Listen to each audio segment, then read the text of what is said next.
Hi, everybody. Thanks for joining us for another edition of Hold My Drink, where we navigate the news and politics with a chaser of civility. I'm your host, Jen, inviting you to grab your favorite beverage, sit back, and imagine with us how to create a new American identity together. Welcome to this week's Hold My Drink and Counterweight podcast with my co-host, David Bernstein. Today we have Jon O'Brien with us. Jon is a civil rights attorney. He is one of the people who brought forth the first critical race theory lawsuit with Gabrielle Clark that our listeners know. We've interviewed her before, and you can find out a little bit more on crtattorney.com. Before, Jon, we ask you about your experience in this realm.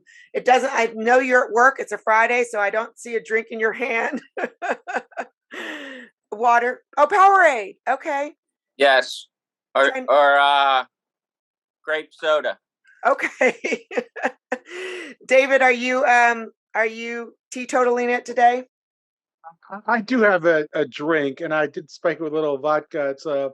It's like a sour apple drink with a little vodka in it. So there we go. Not exactly a martini, but something like that. Oh, I like that. I like that mix. And I'm just with my boring old Pinot Noir. It's a Friday lunchtime, drink, whatever.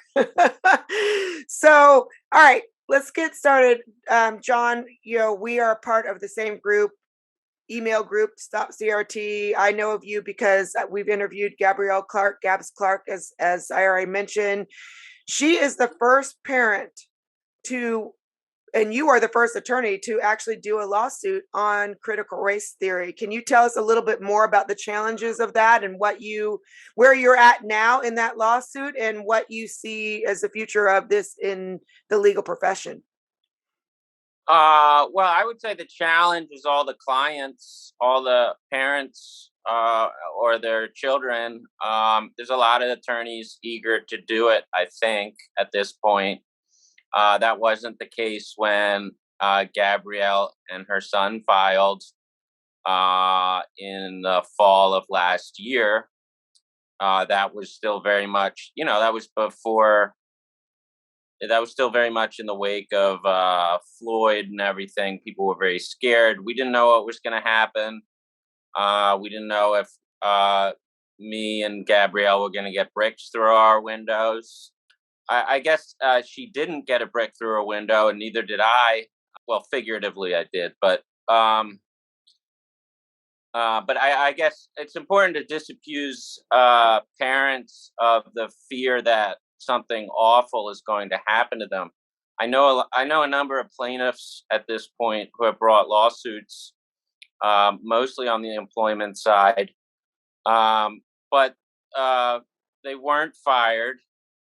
Their family members weren't harassed, subsequent to filing. If anything, they got a little celebrity. They went on Tucker. They got a profile on Fair. I do meet a lot of parents. I go to parent CRT groups around the Northeast, give presentations on how to sue. And I noticed they're all scared that if they did sue, something awful would happen to them. That just hasn't been the case. But back to your original, interrupt me at any time, by the way. Back to your original question, I guess the challenge initially was finding local counsel, because I was a New York City attorney, and we needed local counsel in Nevada. So that took a long time. It seemed like an oddball suit. Everyone we talked to said the case was not worth anything, was only worth nominal damages. They said, and it wasn't worth it to bring. This is what conservative attorneys said at big conservative outfits. They also said that the case law was too formidable in favor of schools. I knew that going in, but I was also confident that we could punch a hole in that 50-year case law wall that had built up because the curriculum was so bad. And we went in with very sympathetic plaintiffs, obviously. Gabrielle Clark is brilliant. She's savvy. She knew to collect all the curriculum information she could before she even spoke with a lawyer. She had extensive correspondence with school officials rather than phone calls, and that correspondence on her part was excellent. And so we had a lot to work with, and we were put in touch, by the way, by Elena Fishbein, who I'm sure some of you know. She's we know her. Very Yes. canny, shrewd Israeli American, and definitely a hero in this movement. So, but yeah, we didn't know what we were going to face. I knew we were going to get a lot of press. We got a lot of Twitter press. We got a lot of Fox press initially. I knew we were going to get a lot of press because before we filed, I wrote a sort of a cease and desist letter, a litigation threat letter to the school, which I think they didn't take seriously because nobody had brought suit on this issue before. And I gave that to Andrew Sullivan, among others, and they blew it up on Twitter. I think Colin Wright, and that was before we even filed a complaint. So, so I knew the case was going to get press. And then the challenge then was to translate press into money, funding, because these suits aren't cheap, and that was a challenge. But I know it's less of a challenge now for the people who have brought suit. So there's more people, more big fish willing to donate, and there's more public interest firms in the game too. So there are more options, it seems like, than there were when Gabrielle and her son filed. And where are you now in that suit? If you can Well, say. So that the suit is now being handled by Daniel Burr of the Liberty Justice Center, I believe. I took the case through the injunction phase, and Liberty Justice Center has been quietly and discreetly handling it since then. And they're on the trial track, dealing with a motion to dismiss. So they're on the case now. You said that you seem to imply that it was not as easy as you thought it might be to translate press into funding for her legal fees. Has that been an ongoing problem? You said, and it's been changing, you indicated. What has been going on on that front? Okay, so I thought that we wouldn't be able to use GoFundMe or crowdsourcing because I applied to one crowdsourcing site and they rejected me. You were hearing a lot of these stories in 2020. And then I know that Jody Shaw, I saw she was trying to raise money on GoFundMe and they tied her GoFundMe account up. And so I was worried that crowdsourcing wouldn't be an option. So we were getting a lot of press, but it was difficult without a good crowdfunding platform to raise money. So we partnered with I partnered with a 501c3 to act as a sponsor, and that didn't really work out either. That was IOF. They weren't very able to raise money on their own, despite assurances. And so we still didn't have that much money late into the game. I would say for financing a lawsuit now, big donors are less scared to help out than they were in late 2020. And they will fund both private attorneys, or they will fund public interest firms. Oh, also, I think crowdfunding has become safer. So that's in 2020, GoFundMe was serially putting the kibosh on multiple controversial fundraising campaigns. It could be Kyle Rittenhouse's defense, criminal defense, or my attempt to fund our lawsuit when they rejected my application. One service did. I don't think that's happening anymore. So parents, particularly if they're affiliated with groups, I think should have more success crowdfunding. And there's also alternatives to GoFundMe that I wasn't aware of at the time. There's Give, Send, Go, which I think is Christian owned. So they don't care they're not as sensitive to controversy. Obviously, there's new challenges coming up ahead, like PayPal's cooperation with American Defamation League or something. I don't know. But yeah, raising money is always going to be a challenge, but I don't think it's as much of a challenge as it was in 2020 for either a private attorney taking a case like this on, and public interest firms need these cases in order to raise money and attract attention to themselves. So that's the long answer about raising money for CRT lawsuits. Also, there's a lot of groups, mothers groups, like Moms for Liberty didn't exist until somewhat recently.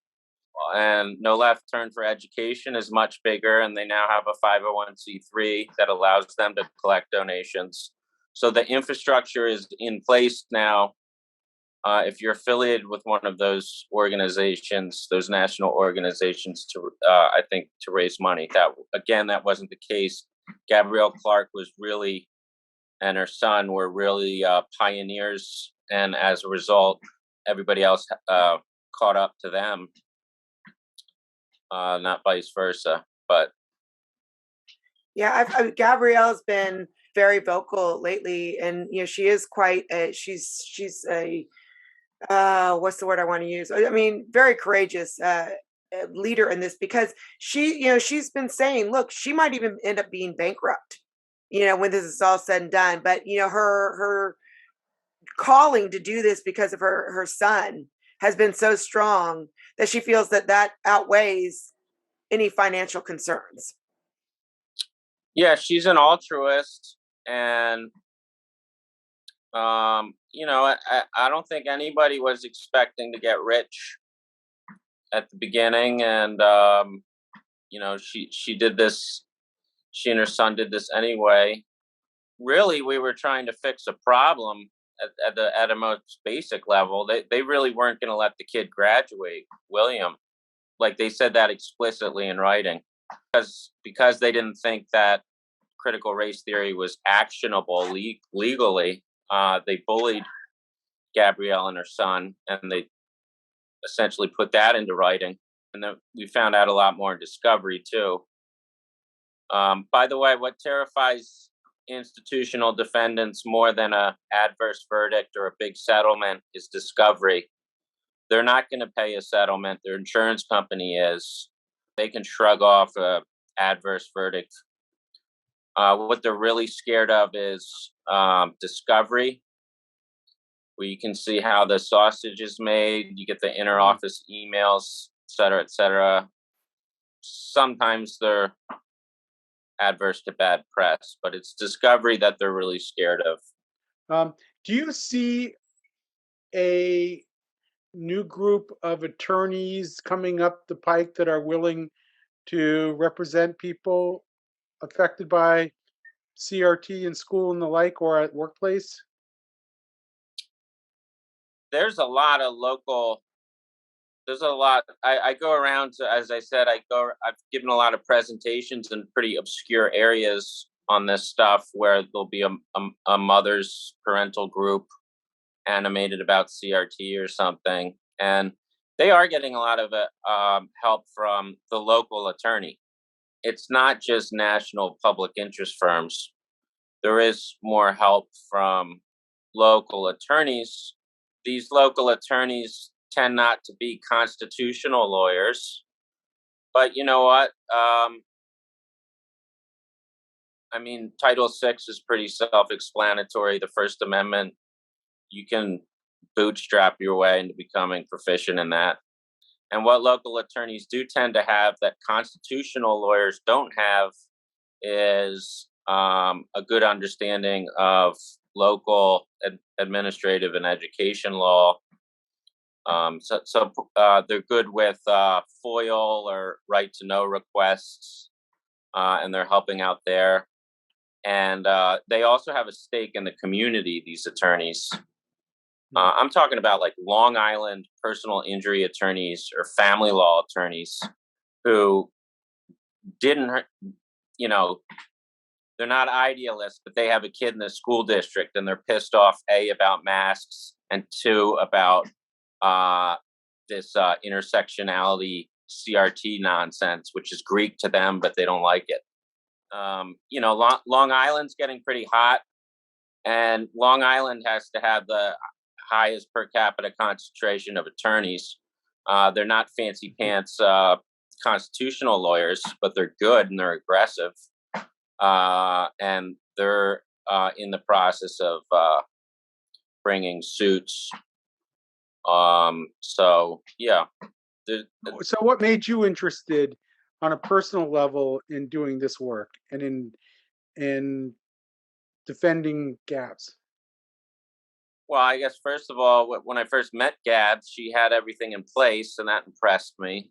She had all the documentation. You seldom get that well organized. And then I met her son, who's extraordinarily compelling, and he is very precocious intellectually, artistically. Oh, there was that. But before that, I was living in Brooklyn, and the lockdowns came crashing down on me, and then the shrill, obscene George Floyd protests that were almost daily, pretty white and hipster, and it just looked absurd and ridiculous. I saw them doing lots of obscene things to, you know, essentially middle-class cops. And I was disgusted. I had never heard of the term critical race theory, but when it started getting on the news, it became pretty clear to me that you could sue on it. So I was a personal injury attorney. I noticed nobody was suing. So I saw an opening. I did some research to see if anyone had ever sued on anything like that before. I found one case that was actually still pending in Santa Barbara that was sort of on point. It was filed in 2018. Interesting case. It's still on appeal. I would look into that. People who are interested. That's Fair Education Santa Barbara, which doesn't have anything to do with fair. But anyway, I used that case as a model, and I wrote an article about it. And then I gave it to, nobody would publish it, probably because I don't write well or something, or it was too controversial. So I just posted it on parental group, Facebook groups. Also gave it to Elena Fishbein. I think she posted it. It was a roadmap for how to sue. And I wrote that over the summer of last year. So with that, I pretty quickly got in touch with Gabrielle, who had a real practical problem, she and her son. It was not idealistic for them. Again, they failed their kid and weren't going to graduate him unless he took his racist medicine. So So So I've got a that's how. question for you. Yeah. You know, Yeah. you've been at the forefront of this, and it's really expanded, as you've already noticed. A lot of the criticism around this comes from this. It's a conservative thing. It's a right wing thing. So to sue on critical race theory, that it automatically puts you in that, in those labels, with those labels. Do you see that as true in your profession, that most people who are willing to do this are doing it from a kind of a political motive, or is it more, is there more to the story? Well, I don't know. Like certain organizations, I actually don't know if Gabrielle Clark's a Republican or a Democrat. Initially, it was a Republican cause, maybe. Although I know Jonathan Haidt had written a whole book on it. Essentially, I don't think he's a Republican. So I guess proponents of critical race theory are trying to pigeonhole it as a niche Republican issue. It's clearly not. I do see some interesting class divisions when I go to these parental group meetings that are sometimes in rural school districts. I don't think they're Republican or Democrat necessarily. I think they're just lower middle class, and they perceive that they already perceive that they lost control of their country, and now they get the sense that they're losing control of their locality, their backyard. You know, the local high school used to be a rallying point, something to be proud of for even poor middle class communities. It was the prom, it was Friday Night Lights, and now it's occurred to a lot of parents that they just don't have control of these school districts and these schools that they're paying for, and they don't have the money to go anywhere else. They literally can't afford Catholic school. They have to go to the local public school, and they have zero say. They found out if they go to school board meetings or if they make a request for what they're actually teaching in the school. The school board members are often out of towners, suspiciously, and all the teachers and school officials make twice as much as the parents. So what happens? So that loss of control of your community is, I don't know if that's Republican or Democrat. I think that may be more of a class issue. But I see I see class divisions within the anti-CRT movement. Like I feel like the people who are really doing the fighting and taking the risk are middle class to lower middle class, and they can't afford to send their kids to any other kind of school. They have to send their kid to the local public school, and they're the ones they're the ones called Karens. They're maligned as Karens. They're the ones going to the school board meetings with signs. They're the ones who can't afford attorneys. They're not getting advisory positions on fair.org. They're not getting invited onto podcasts. They're not part of the salon discussion with John McWhorter. These are the people who are really on the ground, taking it on the chin. I feel sorry for them. Do you think? I know that Gab's, like I said, we know Gab's biracial, but do you think that this is a white person's issue? And let me tell you why I say that. Because I've been reading a book lately. I try to read both from both sides, right? So I've been reading Isabel Wilkerson's Caste lately, and she makes this argument that I'm not buying into really, but I'm interested in it. I want to hear more. She makes this argument that particularly white people see their power being devolved as these movements gain traction, and that it's a white person's problem, where they see that they are losing their caste status. And so therefore we see this fight coming and it might not even be, you're talking about lower class. It might not even be what's the word I want to say?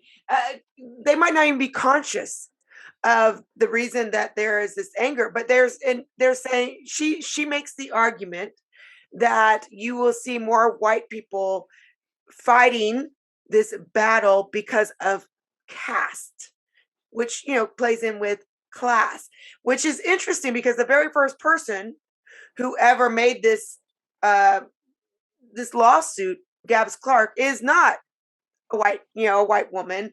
But what will you say when you were just talking about, you go to these rural areas, it's this more of a class issue? Would you say it's also a caste issue or a race issue, and what you see of the people who are speaking out against this loss of control? Well, I think that the people who are actually taking real risks are people who are middle class or lower on this issue. And so Gabrielle Clark doesn't come from money, to put it mildly. That's an inner city charter school who is the defendant. And she filed a lawsuit. Jody Shaw was a librarian making $35K, and she filed a lawsuit. So Tanner Cross was a gym teacher, probably making $35K. He filed a lawsuit. So, actually showing up at school board meetings and filing lawsuits is something that people do without means. People do who don't come from money. Maybe that's because they're in more desperate straits. They don't have the alternative of sending their kids to a private school, But yeah, wealthy people who are animated about this issue, they do podcasts, they do documentaries, they start journals. They're not bringing lawsuits, and frankly, I think they should be making appearances. Some of the celebrities, anti-woke celebrities, I think they should be making weekly appearances at school board meetings and, doing a little more than the podcast circuit. I mean, there's practical action, and then there's letting this issue devolve into some salon discussion topic. People have book deals now. Good for you. The people who are doing the fighting, taking the professional hazard of showing up to school board meetings with signs or bringing lawsuits, the people getting called Karens, people getting defamed on Facebook, people who can't send their kids anywhere else than the local school that's been taken over, the people who can't afford attorneys. They're the ones who are really doing the practical action, and they need more support. And they need more support from the fancy people, the anti-woke people who have book deals. There needs to be more I don't want to use the word intersection. It's not a good word for us, but I do think there needs to be more cooperation between middle class and lower middle class people who are fighting this, and then the fancy folk who are board advisors at FAIR. So one last question for you, unless David, do you have another question? No, it's okay. Go ahead. My last question, let me say, given that what you just said, that a lot of these people aren't the fancy folk, they probably don't even know, a lawyer or who to reach out to. I know how Gabs did it. I know that she went through, Elena Fishbein helped her, you came on board. What you said that you wrote a piece on like kind of practical advice. What steps would you give someone who doesn't have the connections on how to, and I already heard a lot of this in what you said. I mean, take notes, write it down in correspondence. I mean, you mentioned how Gabs was so organized that it almost made it not easy, but easier.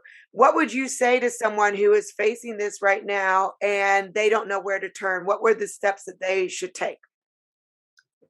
Well, I just started a website with David Pifterak, who's on the West Coast, who filed the first employment CRT case. That's crtattorney.com. And most parents right now are animated about masks and vaccines. The other big issue is right to know or FOIA requests. I think we have a FOIA sample at CRT.com. You can go to there's a lot of other resources. Elena Fishbine's No Left Turn for Education has resources on their website. Parents Defending Ed. Also, that's what's helpful. I would read some of the lawsuits that have been filed. Like, I think Kimmy Herman filed 2 on behalf of teachers. There's links to those complaints. They're not complicated, and they often have pictures. And you don't need to be an attorney to see what's wrong about that, or sort of trace the legal claims. And my complaint for Gabs Clark is on crtattorney.com. You can also go to schoolhouserights.com. I also started that. That was my first website on the issue and my first vehicle for raising money on it. Sloan Rackmuth, she's got great stuff. I like her videos. She's very practically oriented too. She just got hit with a lawsuit, by the way, by Republican charter school officials. She found out in North Carolina, it seems, that a lot of the people pushing CRT and profiting off CRT curriculum are actually the Republican establishment. And when she discovered that, they hit her with a lawsuit. And that just happened last week. And then, follow, if you're interested in right to know stuff, FOIA stuff, follow Nicole Solas and Legal Insurrection. They're real strong, and she's real strong on the right to know FOIA request stuff. Should be able to find a lot of good samples and good pointers there too. Which is interesting what you just said about Sloan in the lawsuit. Again, that goes back to what I said at the very beginning. Most people see this as a conservative movement, but to see that, I'm interested in that. I'm going to look into that to see. Yeah, I would look into that too. I sued a charter school too on this. You look at the Catholic Church too. Catholic schools getting into the teaching CRT. There's a lot of documentation on that. Elena Fishbine just did a presentation on that, actually, and charter schools doing it too. But if you hit a charter school, and I guess also the Catholic Church about this stuff, Republicans are going to come after you because it's Republican donors who support them. So I think Sloan might have got caught up with the charter school mafia. But yet, people need to disabuse themselves of the notion that charter schools do no wrong and are the solution to all these problems, because a lot of them are woke. And also, I don't think you should be ceding ground and giving up on public schools. A lot of people don't have that option anyway. Well, this has been very interesting. I think you gave us a really unique angle here that we can explore more. There are other attorneys that I've had the opportunity to talk to who have represented clients in this arena, but you brought a very unique take, and I appreciate that. Yeah, thank you, Jon. Thanks for having me. Thank you for listening to this episode of Hold My Drink. Like or subscribe to the show and check out the show notes for links to source material and to our website, where you can find what each of us is reading every week, different news with different views. If you have a topic that you would like us to explore, drop us a line. And join us next week as we say hold my drink and the conversation gets real.